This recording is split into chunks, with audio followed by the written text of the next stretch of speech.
Michael Winslow. Space, not Police Academy. Carl Winslow was Winslow? Family Matters with Steve Urkel. No. Michael Winslow was the guy that did the sound effects. The black dude. Mm-hmm. For talk about Hightower, man. No, that was the big, huge guy. Big Hightower. Kind of the big. I used to like the little lady with the big ass gun with the squeaky voice. Oh yeah. She finally get mad and scream. And then she finally get mad and sit down and shut up. Police Academy was good. That was a great movie. I haven't seen Police Academy in probably 20 years. But the dude that did all the sound effects. Well, he was Michael amazing. Winslow. Okay, I saw him on a talk show. He was doing the guitar part from some Led Zeppelin song. We're not a big Led Zeppelin with fan. His mouth though. Yeah. It sounded, but there was another guy with a guitar that was playing with him. So Michael Winslow was doing it with his mouth, and then a musician was playing along with him, and it sounded crazy good. Man, imagine how talented that guy really is. Just really sit around making sound effects. But back in the day, they did radio programs, and that would be a very popular.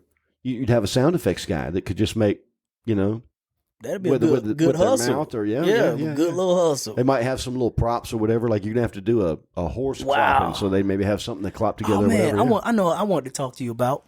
We didn't even get to discuss it on the podcast, but so I've been doing these TikTok videos, right? Right. And so I did this one video where I'm freestyling. Oh. And I say a few choice words, might drop the F-bomb or, whatever. Okay, whatever. So a lady I knew from back in the day that I used to go to church with, she said, "You're not the same old Q that I used to know. When did you start cursing?"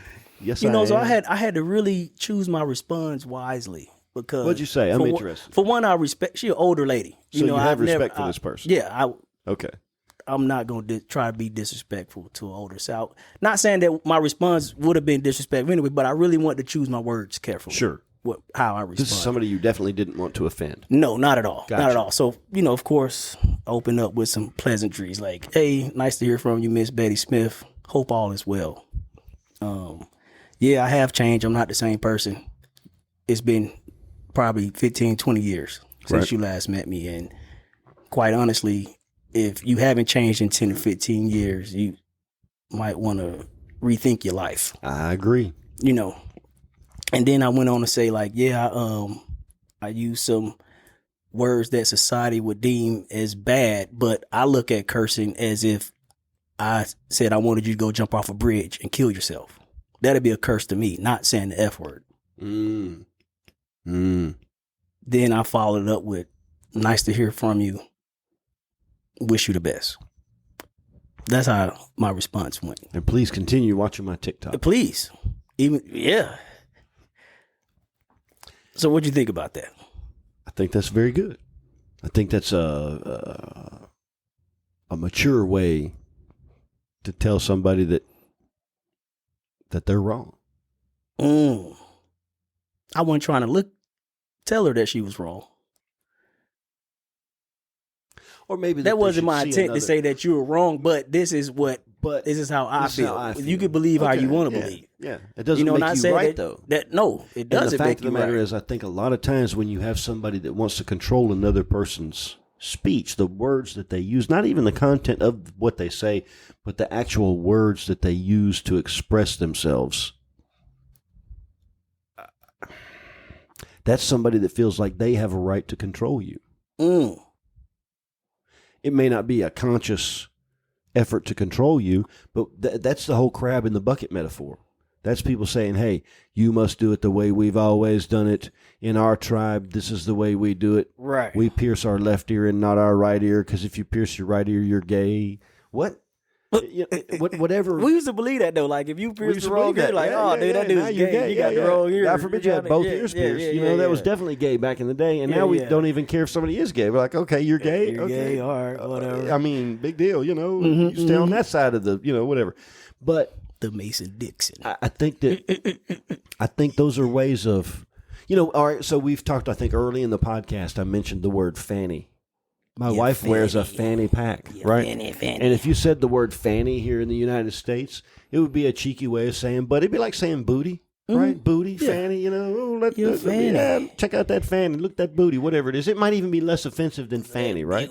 Nobody really shakes a fanny Not no more. You don't twerk a fanny, you twerk a booty, you twerk right? a booty, yep. But if you go to England, Mm-hmm. do you know what fanny means over there?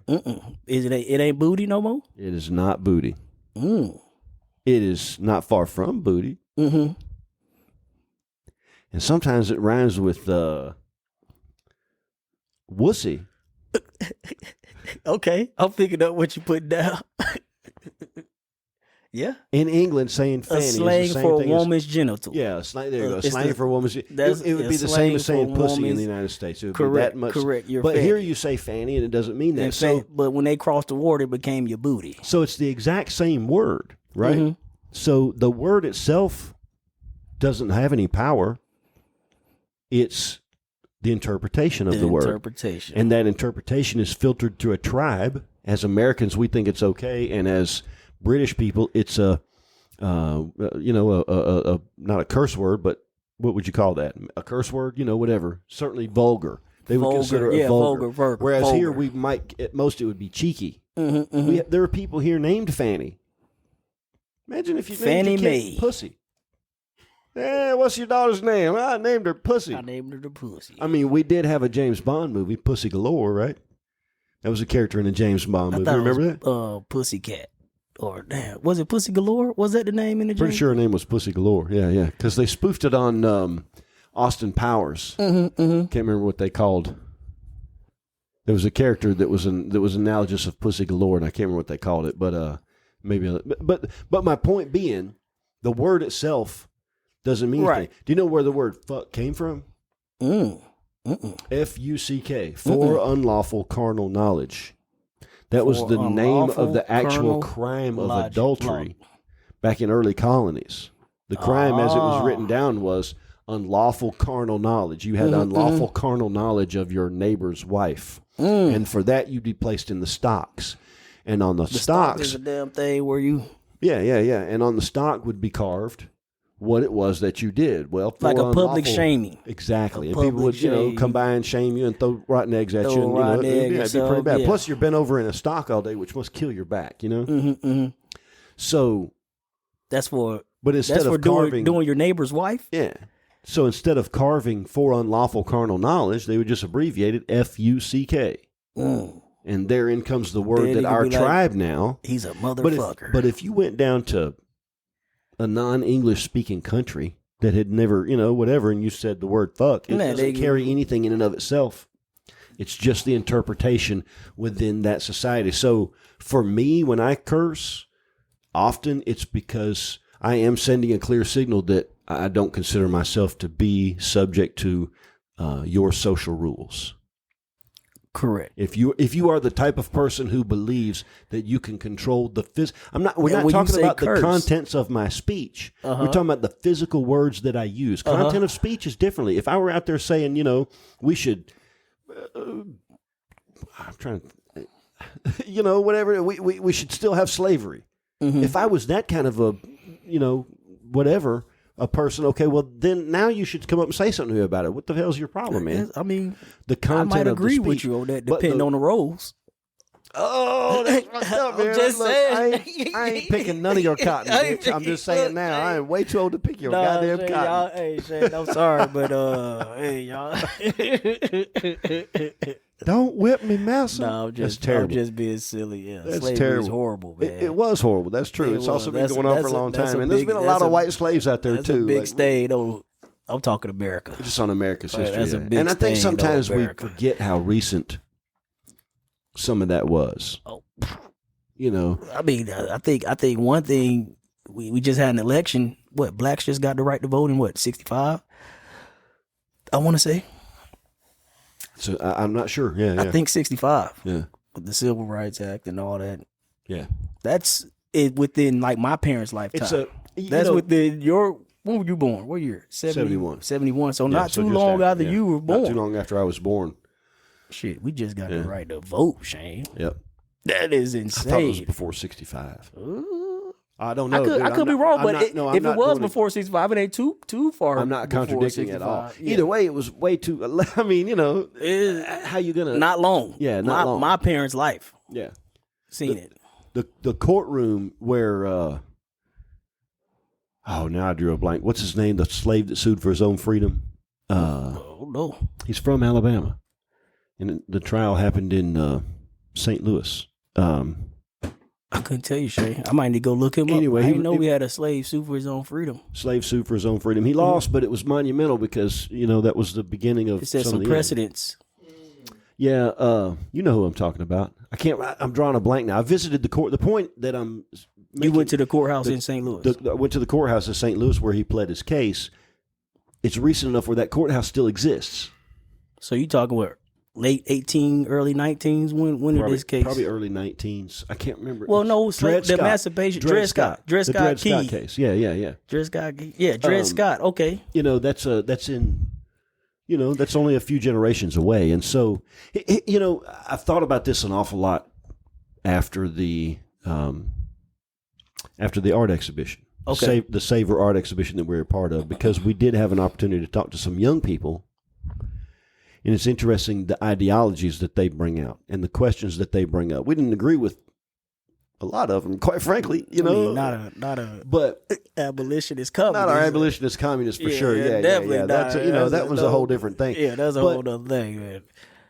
It was, you pointed out the fact that I was, generally speaking, the only white person in attendance, and certainly probably the only one that was trying to do any kind of pontificating. Mm-hmm. And I still go back and think about, I'm still processing those conversations and will be for a long time, because you gotta see things from the perspective of, if you're going to be part of a group, everybody has to be able to at least empathize with the other person. Mm-hmm. Agreed. And here's my thing: I never owned a slave. Mm-hmm. I never called anybody the N word. I said it a few times when I was a kid under peer pressure. I wasn't calling it to somebody. That doesn't make it acceptable, but it is what it is. I certainly never failed to give somebody a job or treated somebody differently when I was an employer, which was for 30 years, by the way. Based on the color of their skin. Based on the color of their skin. Never one time. I never saw that happen. I never was aware of that happening. And I was aware of payroll on multiple different levels for a very, very large company. I never saw that discrimination happening. I have my entire life, during my entire life, I have had African-American peers, black peers. What are we saying here? Whatever it is. That my peers have been of all races. When I worked in the restaurant business as a manager, it was just as likely. Matter of fact, the person that I, through most of my time, preferred to share a hotel room when we would go to a conference with was a black guy. Okay. Shout out Tony Ross, good friend of mine. Shout What's up, out Tony Ross? Ross. Hope you're doing good, man. Yep. It's been a long time. We need to catch up, but we used to always try to room together because we were both cool. We didn't have to, and so in my life, I've never firsthand witnessed the discrimination that I know happens. I'm aware that it does exist, but I've never been the perpetrator of it, and I've never allowed it to happen. And as a person who was in charge of anywhere from 50 to 100 employees for 30 years or so, I actively made sure it didn't happen under my watch. Okay, so that's the background that I come from. So then my question has always been, how is this my fault? How is this, why should I pay the price for the discrimination that happens when I have not only not been a part of it, but actively tried to make sure it didn't happen? But as I get older, what I realize is, if the roles were reversed, I'd be pretty pissed off. If I put myself in the position, if I truly, when it's all by myself and I've smoked a fat one, and I truly imagine myself as a black man, having grown up as a black man, I think I'd be pretty pissed off. Now, I also think that some of that's unjustified. I also think some of that anger is misplaced, and I think that it's often hindering. I think it often hinders some people who can't let that go from reaching their full potential. Okay. I myself have allowed anger from things that have happened in my life to keep me from reaching my full potential. So how am I going to judge somebody else for doing the same thing? You see what I'm saying? I see exactly what you're saying. I can't say that I can walk a mile in somebody else's shoes. But I mean, I kind of had a conversation with somebody kind of on this topic. You know, I mean, you can kind of blend them and they can line up. But basically, he was saying this was this past weekend. This was Saturday when I told you I went to that the Green Acres to get that food. As I'm sitting there eating my food, it was a guy. They have in Birmingham. They have people that pick up trash. They got trash cans. They come empty bins and stuff like that. Public garbage men or sanitation. Yeah, that's a good word. Janitorial arts. There you go. Janitorial arts, as it were. But I'm sitting there eating my food, doing my little food review. I got the camera on, and he stops me. He said, "Man, can I ask you a question?" I said, "Sure." But he never even asked me the question he wanted to ask me, because as he walked up, he saw that I had Green Acres. And so then he was like, "Man, I had them yesterday, matter of fact. I got the manager special." I was like, "I got the manager special today too." Nice. You know, so when I go to Green Acres, I need to get the manager special. Manager special. Right. 5 wings, and they actually hold wings. Oh, nice. But not to get off topic, because you know we can get down, we get into Alice in Wonderland. Food. But basically, he was saying that he was still trying to blame the white man for the state of the black community. Okay. And when I say black community, I'm talking about all of us as a whole. When you look at the black community, if you look statistically, we own 1% of 1% across America. If you look at ownership. If all black people came together, that's what we own in America. 1% of 1%. Okay. Of the wealth? Of the wealth, and even businesses, anything. If you just look at ownership in America, black people owns 1% of 1%. Okay. Statistically. And he was still trying to say, the white man want to keep us together. Then I was like, well, the white man want to keep us, I guess, out. You know what I'm saying? Right. Or keep us separated. And I was like, well, with that logic, if that's the case, think about it. If he want to keep us out, which what he's saying, the white man trying to keep us out of this and that, shouldn't that bring us together? Then I was like, we still not together. So your logic don't even make sense. It's contradictory to what you're saying. Because if the white man's trying to keep us out of things, it'll be only us to come together with one another. You get what I'm saying? This is what I was throwing. I was trying to get him to logically think about what he was saying. And then he said, "You know what, brother, you're right." How old was this guy? I would have gave him around my age. He had a couple gray strings in his beard. You know, if not, maybe a little younger. I think that from what I can see in the United States of America, in most places, look, bad things happen all over the place. You know, and I can't say in every situation that, you know, that there's not something that's poison wrong, because there are. We certainly know that still exists. But I think by and large, I think that anybody who's willing to put in the effort and maybe get a few lucky breaks can succeed, at least to a point where they're able to take care of themselves. I think it's much more even. In 2025. In 2025. Yeah. I think things are much more even and much more fair than they ever were. Correct. Agreed. But I also have seen an original photograph of a sign tacked to a city limit sign in a town near us. You know where I'm talking about. I'm not going to call them out because this is in the past and they're trying to move past that. But I've seen Coleman? You should fuck these guys, man. They did some bad shit. They did do some bad stuff in Coleman. And I have personally seen an original photograph of the picture nailed to the city limit sign that said, if your person of color, it was a sundown town. A sundown town. And I've seen an actual photograph of that. So I guess my point is that I think that there has to be a responsibility from everybody concerned. First of all, I do think that there's a lot of, especially young black men, who could probably do a little bit better for themselves and their communities. I don't want to be presumptuous here. If they came to the table with a little less anger. I understand how hard that is to do, especially for young men. But it don't start out as anger. I think anger is a... Let me say the other side of it, and then I want to hear your thoughts. Okay. Because I think on the flip side, if the existence of what we know as sundown towns is so recent that within the last 100 years, I've seen a physical photograph of that. Sooner than that, for sure. Yeah. So you probably could have got went to the 90s and 2000s and still had some sundown towns. Maybe you probably still got some now. This picture was purportedly told to me to be taken in the late 60s. That's what I was told. Oh, most definitely. I don't know. Most definitely did. Yeah. So my point is, if it's that recent, it could happen again. If we're not diligent. So while I do think that letting go of some anger would be most productive, somebody has to guard against making sure that doesn't happen again. Mm-hmm. Somebody has to make sure. And if we, I heard a speech by Morgan Freeman that he said, the way to get rid of racism is just quit talking about it. There's wisdom in that, I'm sure. But I also think... I don't think it's talked about enough. I would look at it opposite. I would take the other extreme of that. I agree with you. I think that's what we're doing here. It needs to be talked about more. It needs to be talked about more, but it needs to be talked about openly where everybody has a seat at the table. And I mean...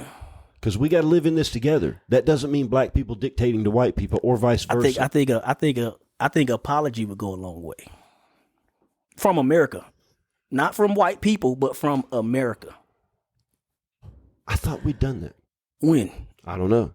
Exactly. I mean, a holiday is not an apology. I'm white. I think we did everything right. You give me a holiday, that don't mean nothing to me. Oh, no. A holiday. Come on. You can keep your holiday. Or you build a monument. An official. You build a monument. Did we build a monument? Has America ever came out? We got MLK statues in D.C. and stuff like that. Yeah. You know what I'm saying? But I think an apology would go a long way from the United States government. Shane. I think that would be a good start. I can't see how that could be a bad thing. No. I guess I've never really given it a thought. To just openly recognize, hey, man, we mistreated y'all for hundreds of years. I really felt like that as a government we had done that. You would know better than me. I'm not questioning you. I don't think so. I never heard if they have. I went to white schools. You know what I'm saying? I don't know. I don't know, Shane. I don't know. But it seemed, I can't imagine how that's a bad thing. I don't know. I don't think it is. I do think, though. But a holiday don't do it for me. Come on, man. Juneteenth didn't do it for me, Shane. Well, hell, you got the whole goddamn month of February, man. What the hell you want, man? When's White History Month? That's what I want to know, man. When is White History Month? Well, they gave us the shortest month, so there you go. Like the coldest and nastiest rain you was supposed to. Right, that was like a kick in the balls. Okay, we're gonna give y'all a but you get a leap year here and there. You know, you get an extra day every 4 years. Every 4 years, yeah. Damn, y'all can't. You could at least gave us We want July, bitch. Right, we July. at least gave us the July. You can't take the 4th away from us now. You can't My have that. grandpappy. But you know what? I really truly think that the solution is what you said: more conversation. More conversation Nobody about yelling at anybody. Nobody yelling. Nobody. I'm gonna say this. If you have not explored a gentleman by the name of Daryl Davis, we've talked about him, I know, privately, but if you're listening to this, immediately go look up Daryl Davis. Mm-hmm. He did an interview on Joe Rogan. That's probably the most famous thing he's done because it's Joe Rogan. That's the guy that become friends with the KKK members. He's a black musician who made it his point to become friends with KKK members. Guys. To understand how can you hate me when you don't know anything about me other than the color of my skin. And now he has these guys, like 20 people have quit the KKK, and they give him their ID card, their robes. He's got some hoods that he was given to by ex-KKK members, and all he does is just try to be friends with them, invite them over to the house, goes to their house. Starts at home. When it comes to just being racist, you get what I'm saying? I think a lot of it, because I would say probably most KKK members probably never even really had real interactions with black people. It's interesting you said that, because that was... I would hope that's the case. They only going by what their parents done told them or whoever in their life growing up. That Daryl Davis guy, he said when he sat down and talked to the first person that he ever met that was actually a member of the KKK, the guy said... He said it was poignant. The guy said, "This is the first time I've ever had a drink with a black man." Wow! Like, I'm sure maybe he'd had conversation, whatever, but a drink. I mean, now you're sat having a down conversation. And actually had a drink and a real conversation. Sat down and have with a drink and a guy. real conversation with him. He said this is the first time, and I think what happened then is he realized we're really not that different. You know, we're kind of all just trying to feed our family, especially in 2025. Especially your in color don't 2025. matter no more. Yeah. And so either you got it or you don't. That's my opinion. we got to be talking. We got to be talking. That's our opinion here at Vendor Chronicles. You got to be talking. Well, you know, we always end the episode with one thing, and I think it's even more poignant after this conversation. This is Vendor Chronicles. Peace.